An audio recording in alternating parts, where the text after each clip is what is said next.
pada peristiwa perang Bani Mustalik ini kita akan melihat bagaimana Rasulullah SAW itu tetap menempatkan Juwairiyah binti Al-Harits sebagai seorang yang mulia, anak dari kepala suku itu dalam kedudukan yang mulia.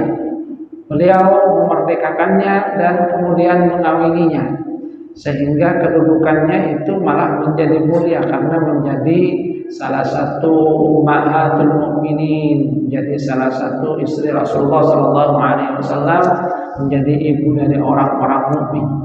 Dan kita bisa melihat bagaimana dari peristiwa itu pertama kepada orang-orang Bani Mustalik, mereka itu banyak yang masuk Islam.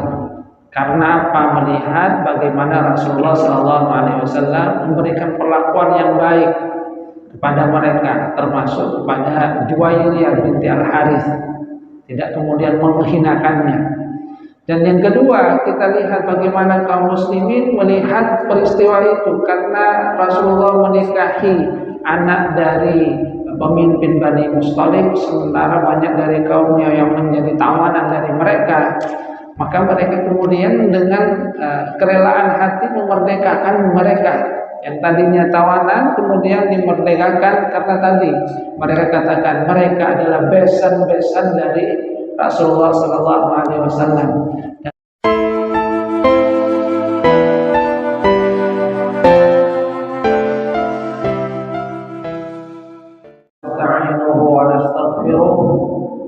ونعوذ بالله من شرور أنفسنا ومن سيئات أعمالنا من يهده الله فلا مضل له ومن يضلل فلا هادي له أشهد أن لا إله إلا الله وحده لا شريك له وأشهد أن محمدا عبده ورسوله لا نبي بعده اللهم صل على محمد وعلى آل محمد كما صليت على آل إبراهيم وبارك على محمد وعلى آل محمد كما باركت على آل إبراهيم في العالمين إنك حميد مجيد رب اشرح لي صدري ويسر لي أمري واحلل عقدة من لساني يفقهوا قولي أما بعد. Hadirin jamaah salat subuh rahimakumullah. Alhamdulillah atas karunia Allah Subhanahu wa taala. Allah Subhanahu wa taala memberikan kita nikmatus sihah. Alhamdulillahilladzi ahyana ba'dama amatana wa ilaihin nusyur. Segala puji bagi Allah yang telah menghidupkan kita setelah semalam kita diwafatkan sementara. Dan sesungguhnya nanti kita akan kembali kepada Allah Subhanahu wa taala. Kita lanjutkan kajian sirah nabawiyah. Peperangan berikutnya yang dihadapi oleh Rasulullah SAW itu adalah perang Bani Mustalik. Peperangan ini memang tidak memakan waktu yang lama, akan tetapi juga merupakan satu peperangan yang menentukan. Perang ini terjadi pada bulan Sya'ban tahun ke-5 Hijriah. Sebab dari peperangan ini karena Rasulullah SAW itu mendengar bahwa pemuka dari Bani Mustalik yaitu Al-Harits bin Abi Dhirar bersama kaumnya dan juga sebagian suku-suku Arab itu menyiapkan diri untuk menyerang Rasulullah SAW. Nah, mendengar berita itu, kemudian Rasulullah SAW mengutus seorang sahabat, Buraidah bin Al-Habib, untuk mendatangi mereka dan bertemu langsung dengan pimpinan mereka. Dan setelah menyelidiki dan ternyata memang apa yang menjadi kabar itu adalah benar adanya. Nah, setelah Rasulullah SAW itu sudah memastikan bahwa apa yang beliau itu dengar itu adalah sesuatu yang memang sesuai dengan fakta, maka Rasulullah SAW menyiapkan pasukan. Beliau bersama para sahabat kemudian berangkat pada tanggal 2 Sya'ban dan di dalamnya itu ada juga sekelompok dari orang-orang munafik yang belum pernah ikut. Beliau mengangkat Zaid bin Haritha sebagai penguasa dari Madinah untuk sementara.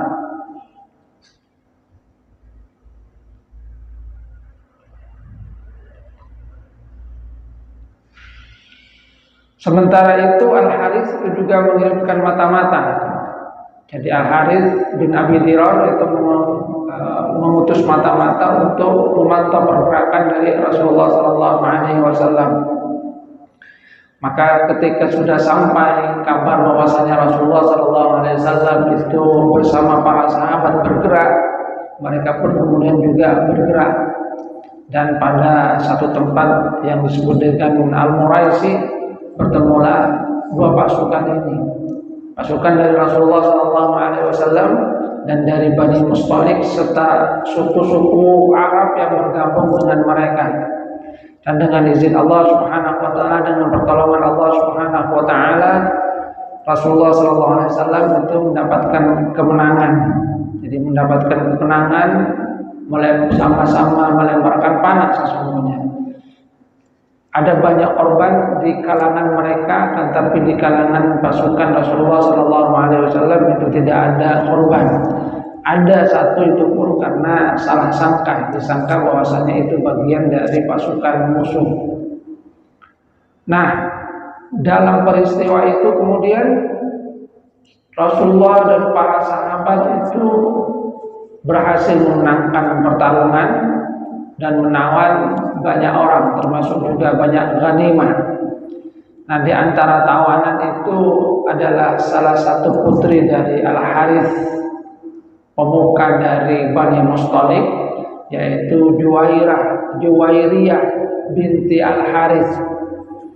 Juwairiyah binti Al-Harits ini menjadi tawanan dari Thabit bin Qais, yang beliau itu kemudian memberikan kesempatan untuk memerdekakan diri dengan syarat untuk membayar sejumlah uang. Nah, Rasulullah SAW kemudian yang menebusnya. Jadi Rasulullah menebusnya dan kemudian mengawininya. Sehingga dari itu kemudian banyak dari Bani Mustalik yang juga masuk Islam. Hadirin jamaah rahimakumullah, ada beberapa pelajaran yang bisa kita ambil dari peperangan Bani Mustalik, walaupun nanti ada banyak juga hal yang lainnya. Pertama adalah bagaimana Rasulullah SAW itu memang mempunyai tingkat kewaspadaan yang tinggi. Jadi kabar tentang bagaimana bergeraknya Al-Harits bin Abi Dirar bersama dengan kaumnya dari Bani Mustalik dan juga suku-suku Arab untuk menyerang Rasulullah SAW di Madinah itu bisa didapatkan kabarnya, sehingga dengan demikian maka Rasulullah SAW itu bisa mempersiapkan diri dengan sebaik-baiknya. Artinya memang pertama seorang pemimpin itu memang harus waspada. Ya, kalau seperti sekarang itu seperti hanya BIN, itu Badan Intelijen Negara, yang bisa untuk mewaspadai pergerakan-pergerakan yang memungkinkan untuk mengancam kedaulatan dari sebuah negara. Artinya apa yang dilakukan oleh Rasulullah SAW itu adalah dalam rangka untuk menjaga keamanan dari beliau dan juga orang-orang yang bersama beliau, sehingga ketika ada pergerakan yang berpotensi untuk mengancam beliau, mengancam rakyatnya, itu kemudian diminimalisir. Yang kedua adalah bagaimana Rasulullah SAW itu secepatnya untuk menumpas bahaya ini. Jadi tidak menunggu untuk datang ke Madinah. Dan ini merupakan satu pelajaran yang beliau dapatkan juga kalau kita lihat dari perang Al-Ahzab, perang Khandaq.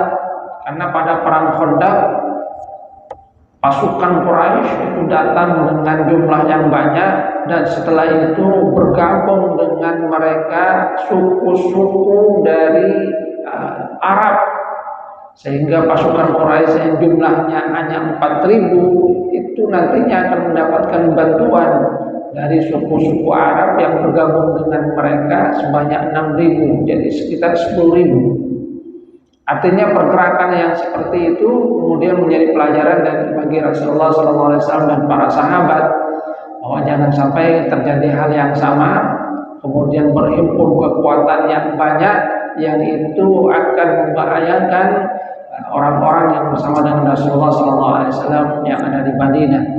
Jadi mumpung belum begitu banyak berhimpun kekuatan, maka kemudian didatangi oleh Rasulullah SAW dan kemudian diperangi untuk apa? Meminimalisir adanya potensi yang bisa membahayakan bagi umat Islam.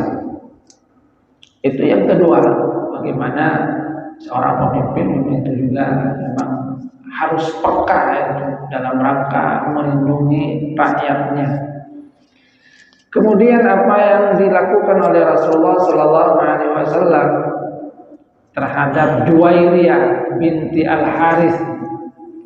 Juwairiyah binti Al-Harith ini adalah anak dari Al-Harith, pemimpin dari Bani Mustalik, ikut tertawan, dan kemudian Rasulullah yang memerdekakannya, bahkan beliau kemudian mengawininya.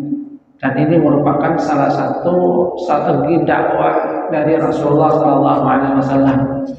Jadi mengawini Juwairiyah binti Al-Harith itu bukan sekedar karena ingin untuk mengawini karena hawa nafsu, bukan, akan tapi merupakan bagian dari strategi dakwah dari Rasulullah SAW. Karena dengan peristiwa pernikahan ini, jadi dari peristiwa pernikahan ini, kaum muslimin itu memerdekakan sekitar 100 keluarga dari Bani Mustalik. Jadi yang tertawan dari situ kemudian banyak dimerdekakan oleh kaum muslimin. Kenapa mereka itu memerdekakan? Karena kata mereka itu adalah besan-besan Rasulullah SAW, dan mereka itu juga banyak yang masuk Islam. Jadi bagian dari strategi Rasulullah bagaimana anak dari pemimpinnya dikawini, sehingga dari Bani Mustalik itu kan merasa bahwa ini adalah familinya. Melihat juga bagaimana sesungguhnya kemuliaan dari Rasulullah SAW. Sebab misalnya apa yang pernah diungkapkan oleh Ratu Bilqis tentang bagaimana biasanya sifat dari raja pada saat menaklukkan satu kota, innal muluka idza dakhalu qaryatan afsaduha wa ja'alu 'izzata ahliha adillah. Ratu Bilqis pada saat mendapatkan surat dari Raja Sulaiman, Nabi Sulaiman, beliau akan memberikan satu hal pada anak buahnya yang mengajak kata anak buahnya, sudah kita perang saja. Kata Ratu Bilqis, ya jangan perang lah, sebab perang itu banyak sekali mudaratnya. Innal muluka idza dakhalu qaryatan afsaduha. Sesungguhnya raja-raja pasukan itu kalau mereka memasuki sebuah kota, mereka itu akan merusaknya. Wa ja'alu 'izzata ahliha adillah.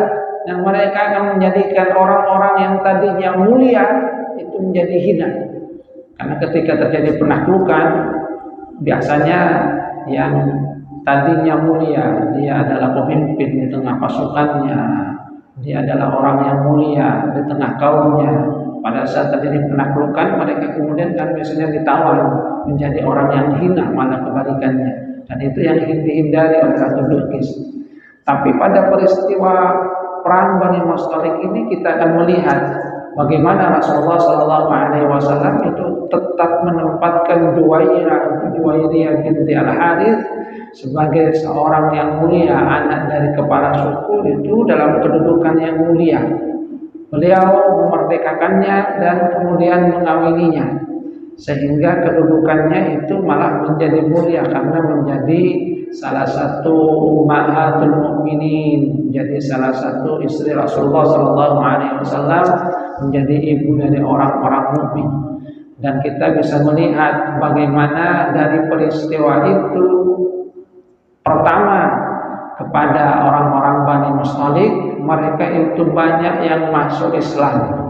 Karena apa? Melihat bagaimana Rasulullah SAW memberikan perlakuan yang baik kepada mereka, termasuk kepada Juwairiyah binti Al-Harith, tidak kemudian menghinakannya. Dan yang kedua, kita lihat bagaimana kaum muslimin melihat peristiwa itu, karena Rasulullah menikahi anak dari pemimpin Bani Mustalik, sementara banyak dari kaumnya yang menjadi tawanan dari mereka. Maka mereka kemudian dengan kerelaan hati memerdekakan mereka yang tadinya tawanan, kemudian dimerdekakan karena tadi mereka katakan mereka adalah besan-besan dari Rasulullah SAW. Dan ini sungguhnya juga merupakan bagian dari semangat atau spirit yang dibawa di dalam agama kita. Memang di dalam Al-Quran itu tidak ada kemudian larangan tentang budak secara nyata, akan tapi dari apa yang ada di dalam Al-Quran dan juga apa yang dipraktikkan oleh Rasulullah SAW, sesungguhnya Islam itu datang untuk membebaskan umat manusia dari perbudakan. Rasulullah SAW sudah mempraktikkannya. Di dalam Al-Quran kita juga akan mendapatkan bahwa di antara hukuman yang diberikan kafarah itu pada pelaku dosa besar, itu biasanya diantaranya adalah tahrir raqabah, memerdekakan budak, sehingga budak yang tadinya banyak itu semakin lama itu semakin sedikit. Itu merupakan spirit yang dibawa di dalam agama kita. Kemudian yang terakhir adalah bagaimana Rasulullah SAW itu menikahi Juwairiyah binti Al-Harith. Kita akan mendapatkan sekali lagi bahwa tujuan dari Rasulullah SAW menikahi istri-istrinya itu bukan sekedar mengikuti hawa nafsu, akan tapi merupakan bagian dari metode dakwah. Jadi ada hikmah yang terkandung di dalamnya. Maka kita akan mendapatkan misalnya bagaimana Rasulullah SAW juga menikahi Ummu Salamah, walaupun usianya itu sudah sepuh, karena memang yang diinginkan dari Rasulullah SAW itu bukan tentang masalah hawa nafsu. Kalau memperhatikan hawa nafsu, ya cari yang mudah semua, itu seperti halnya Siti Aisyah. Nah, sementara kadang umatnya itu kan sunnah Nabi, kawin lagi. Habis tua tanda. Habis tua tanda. Makanya kan kemudian ada seorang istri itu kata suaminya, "Dek, saya ingin ikuti sunnah Nabi." "Apa mas?" "Saya mau kawin lagi." "Boleh." "Oh boleh, nanti saya carikan." Ikut sunnah Nabi kan? Iya. Ada mas di sana itu, sip pokoknya sesuai dengan sunnah Nabi. Berumah deh. Iya, dia itu janda sudah tua itu, sudah hampir 70 tahun. Anaknya banyak. Nanti itu benar-benar sesuai dengan sunnah Nabi. Jangan lagi ngapuh. Kalau itu saya tidak mau. Ini sesuai dengan sunnah Nabi. Anaknya banyak, usahanya tua, itu kan katanya ingin ikut sunnah Nabi. Ibu diizinkan dari ibu.